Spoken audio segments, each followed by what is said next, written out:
Once the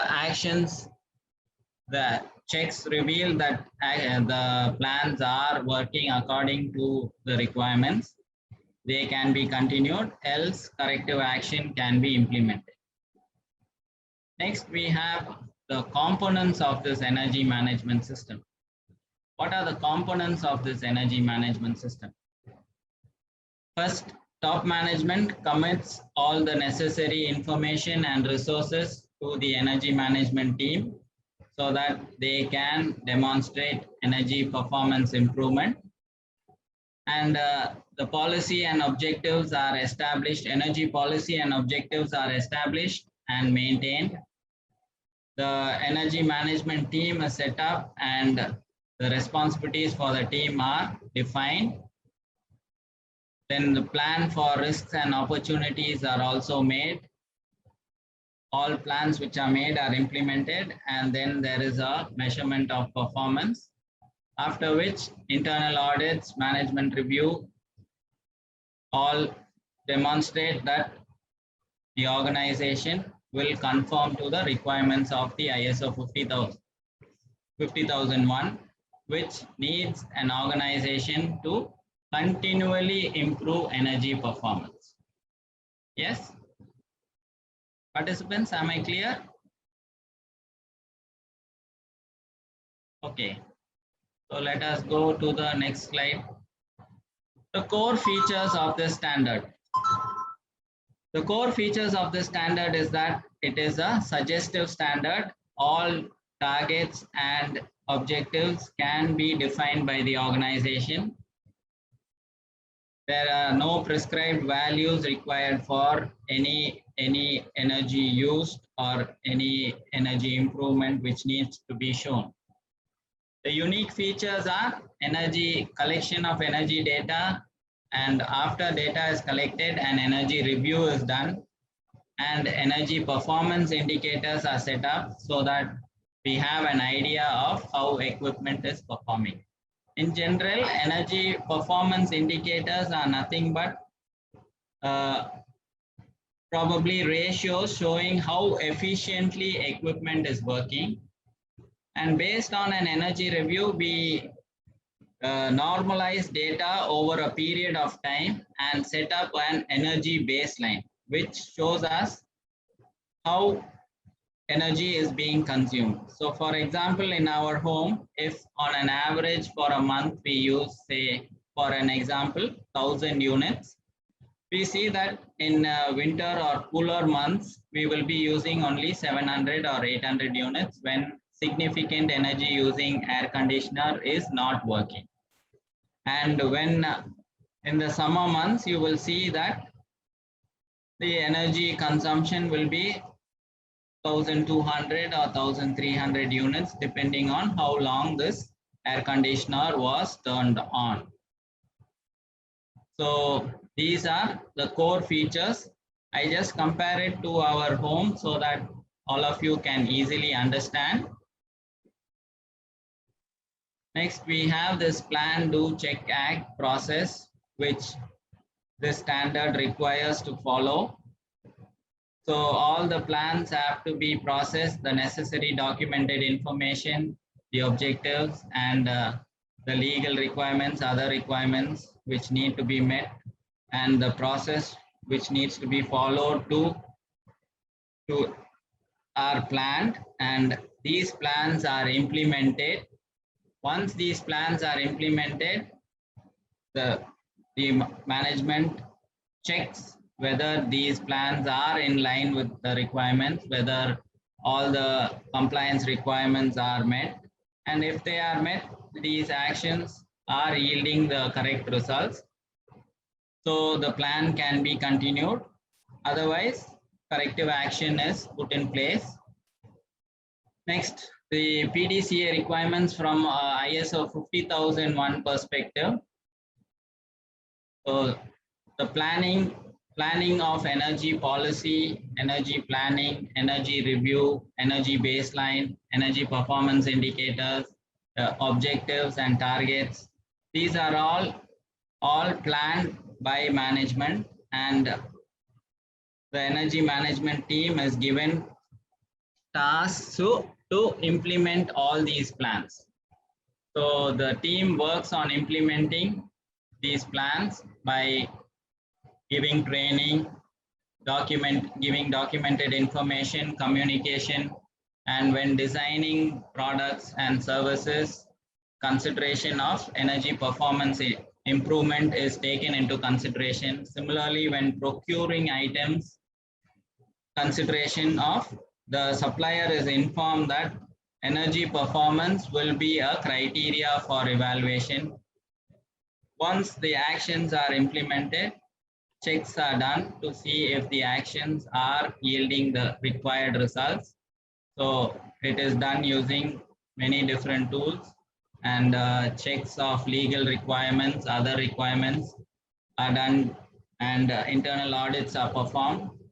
So non-conformances are identified and all these are recorded. And these data are presented in the management review, and the management acts on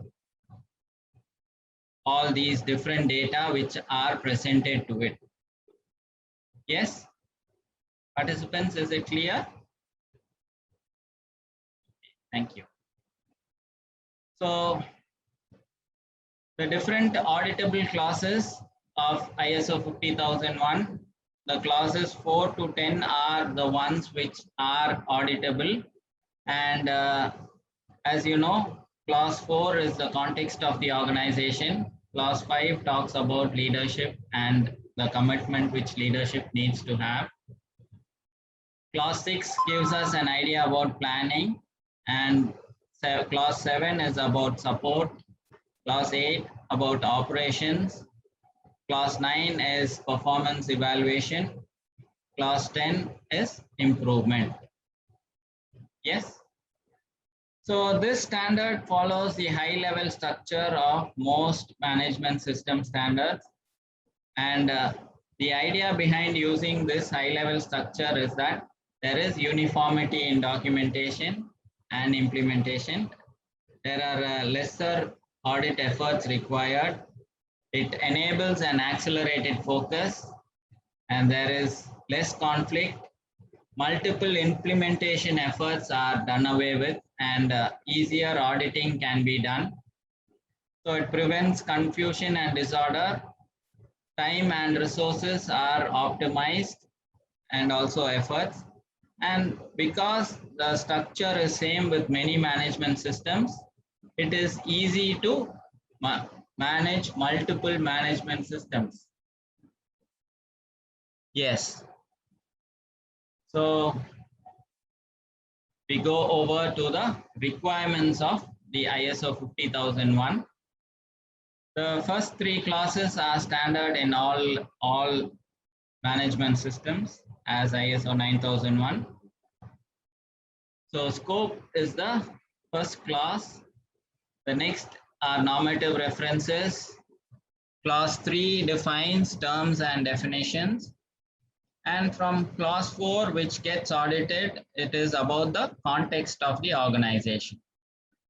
The context of the organization gives us an idea about why an organization is in existence and the different internal and external issues faced by an organization, the needs and expectations of the different internal and external interested parties with respect to the energy management system. And the scope of the energy management system is also considered, and how the energy management system gets implemented. It's a pictorial representation of the context of the organization. So as issues faced, what can be the issues which are faced by an organization? The internal issues will be, can anybody name a few? Yes. The internal and external issues like labor issues, financial issues, and when there are contingency plans, when there's an interruption of energy supply, these are some internal issues. The external issues would be the climate change, greenhouse gas emissions, regulatory and other requirements which need to be met These are external issues which organization face. And the different interested parties are customers, suppliers, and regulators. I hope I'm making myself clear. Yes. So the next class gives us the requirements of leadership. The leadership and commitment which the top management has to give the organization. One important point about this leadership is that, and about what this standard specifies, is that the responsibilities can be delegated, but the accountability still remains with the top management. So the different policies, energy targets, energy objectives, the top management can give the responsibility to different teams, but finally they have to be accountable for results. Next, clause 5.2 deals with the energy policy, which gives us a framework for setting the energy objectives and targets. And these are worked upon by the energy management team, and they plan on achieving all these different targets. The energy policy has to be in line with the purpose of the organization, and it has to consider the legal requirements and other requirements. It has to have a commitment to continually improve energy performance, and the different roles and responsibilities within the organization are defined by top management, and how these teams can work and achieve these roles and responsibilities are also defined by top management. The top management generally follows a data processing. They gather data about the energy, and from the reports they ensure that there is a saving in energy. This is done by energy monitoring, energy audit, and project management support. All these resources are provided by top management to give the organization the ability to improve energy performance. So you can see the slide how top management works on improving energy performance in their organization.